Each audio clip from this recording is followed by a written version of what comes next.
Aujourd'hui, il y a une grosse perte pour l'ostréiculture arcachonnaise, qui est la conche sud du banc d'Arguin. Donc l'eau était énormément montée, la mer est passée par-dessus le banc de sable, ce banc de sable s'est vu raboter et donc on a perdu cette défense qui nous offrait face à l'océan. Les parcs à huîtres étaient derrière, étaient dans l'est du banc de sable et les rouleaux arrivant de l'océan, de l'ouest, rentrent maintenant sur les parcelles.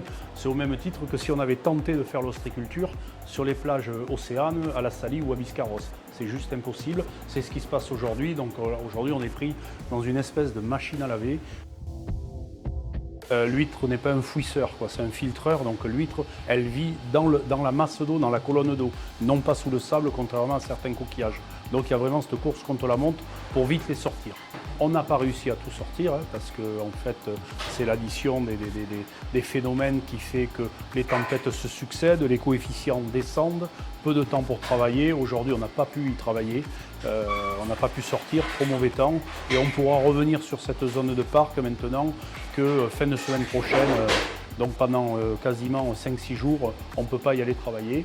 Et la mer, elle va continuer à faire son travail de brassage, d'enterrer les poches d'huîtres sous le sable. C'est 11 hectares.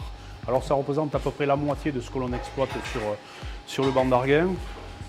Cette conche, quand elle donne à plein, c'est globalement 800 tonnes d'huîtres que l'on sort tous les ans à cet endroit-là, contre 8000 tonnes pour la production globale du bassin d'Arcachon. Donc quand bien même on aurait tout perdu, ce n'est que 8%, c'est toujours trop, mais je veux être rassurant dans le sens où des huîtres d'Arcachon, il y en aura évidemment à Noël, parce que vous ne m'avez pas encore posé la question, mais je sais qu'elle va tarder à arriver.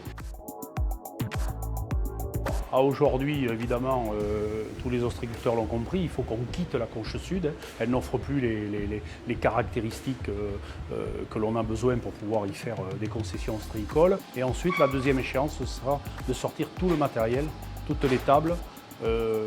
On évalue à peu près à 16 000 tables de 3 mètres de long en ferraille, c'est colossal, et 100 000 poches d'huîtres sur cette zone-là.